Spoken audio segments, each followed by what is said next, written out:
literally made an indent on my timing cover. Look at that. Be sure to hit that like button, guys. Make sure you give this video some love.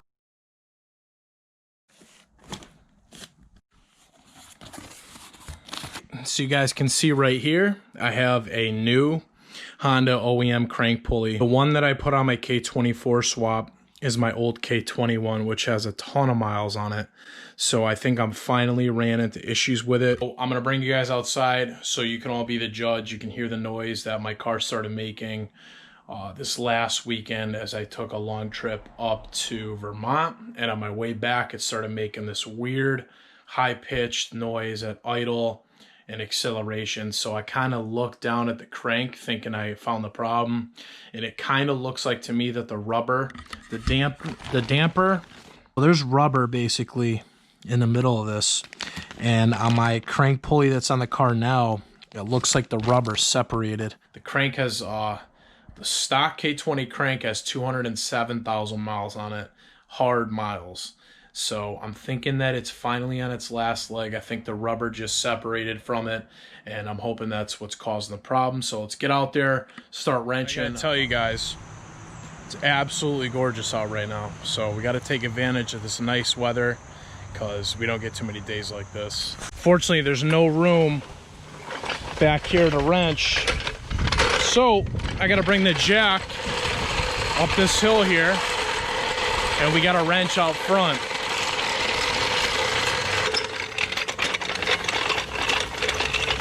Guys, so basically just gonna need a couple breaker bars for this, couple sockets, ratchet, and most importantly, I just got done renting one of these again. I should probably buy my own because I visit AutoZone enough to rent this thing all the time. So it's a Honda Acura crankshaft damper holding tool. It's literally just a socket, 1/2-inch drive. All right, so I just want to pop the hood for you guys, show you what I'm talking about. So I'm gonna start it up too so you guys can hear it, but it's kind of hard to see the crank. I could see it from right here. The whole thing's literally splitting out, guys. You're gonna see what I'm talking about when I pull it apart. That's definitely the problem, guys. It's definitely the crank.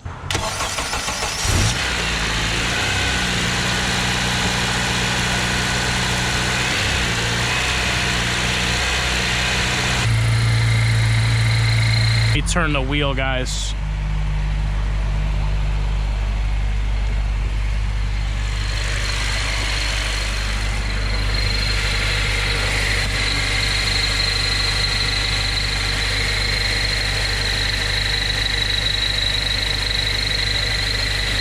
Pulley, definitely a pulley, guys. And like I said, if it's not the crank, I want to show you. Yep, it's the crank. I could see it torn. The rubber is literally torn, guys. All right.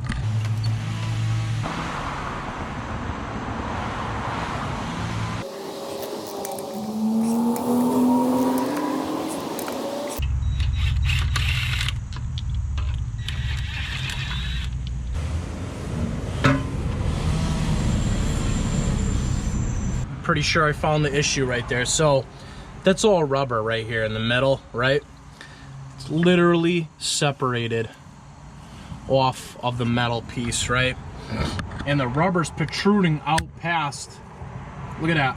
It's protruding out past the actual center of the pulley itself. So I'm assuming that this is the issue. Just make sure this thing fits. All right, yeah, that fits, that'll be good.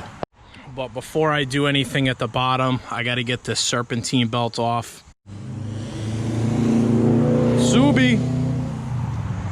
All right, so I got my big 1/2-inch drive and a 15mm on there because I have aftermarket bolt, and I'm gonna pull this back towards me and try to lift the belt off.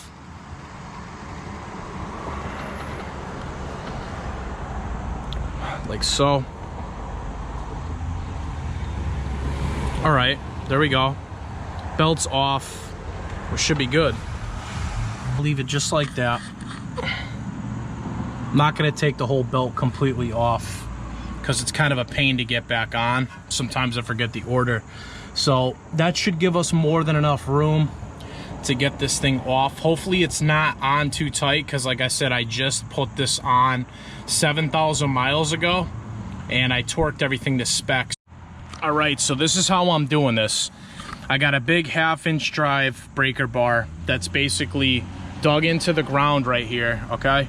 And then I got a thicker one right here that I'm just gonna try to take off, and that's a 19 millimeter for the bolt on there.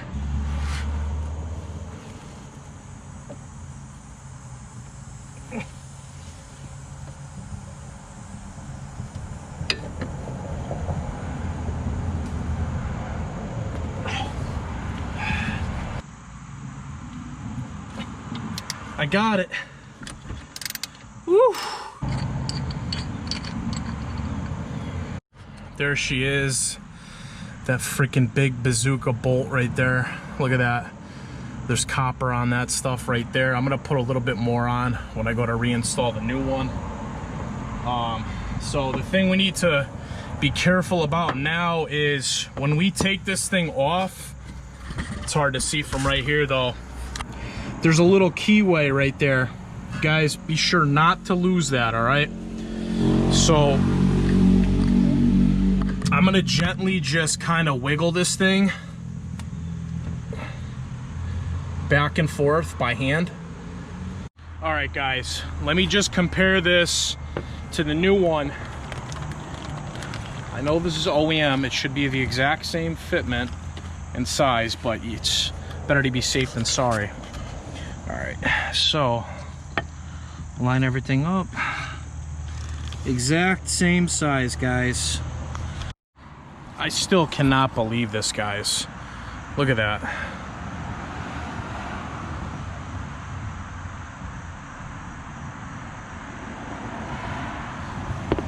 I'm just glad that I'm glad that this thing did not blow up and separate completely when I was driving this car, because it literally probably would have wiped out my whole water pump housing.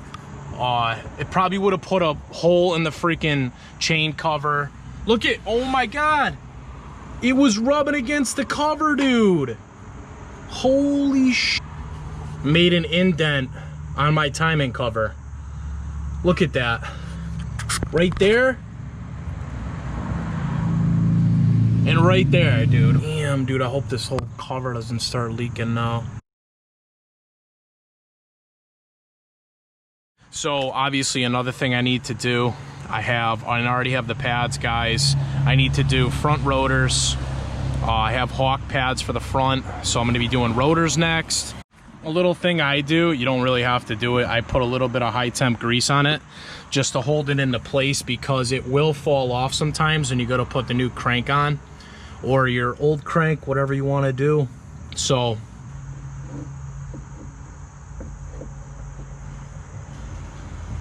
got the crank in there. You could see the little keyway right there.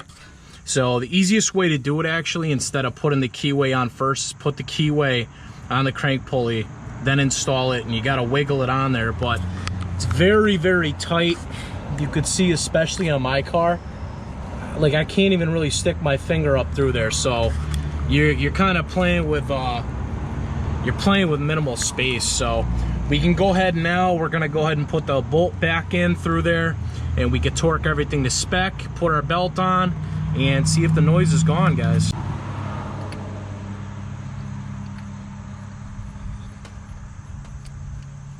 Manual.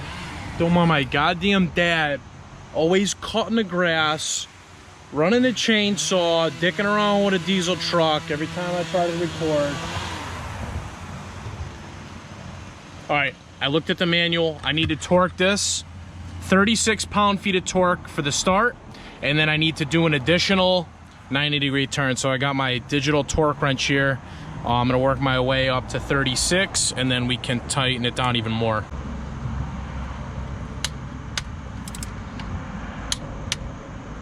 Okay, guys, that's 36. So So I had marked this bolt and washer before, so what we need to do now is get this mark basically so it's pointed downwards, or the washer so it's pointed downwards, and that'll be an additional 90. I'm calling it good, close enough for me. I don't want to go too tight, snap the freaking bolt, break my arm, my breaker bar, whatever. So I think it'll be okay. Happy that I was able to get the old crank off with no problems. New one's on officially. I'm excited. Hopefully this fixes the problem, guys. And yeah, we're gonna crank her up and see what happens in a minute here. That's basically it for the video, guys. I'm gonna throw in another video letting you guys know if this fixed the problem. I gotta run some errands, so I just kind of tied up the serpentine belt for right now on a couple points. There's not a lot of tension on this either, just so you guys know. And then look at that, guys. Brand new crank is on. I'm glad I had one sitting around for the swap. Always pays to have spare OEM parts, guys. It really does. So I really appreciate you guys for watching. Again, definitely give me a like, drop your comments down below on what you think. Let me know if you think this will fix the problem. Hit that subscribe if you want to see more videos, and I'll see you in the next one. Peace out, and remember, never stop wrenching.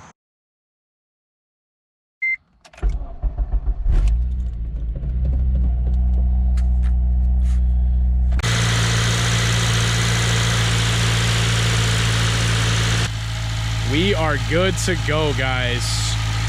Good to go. No more of that. No more of that high pitch rotational noise.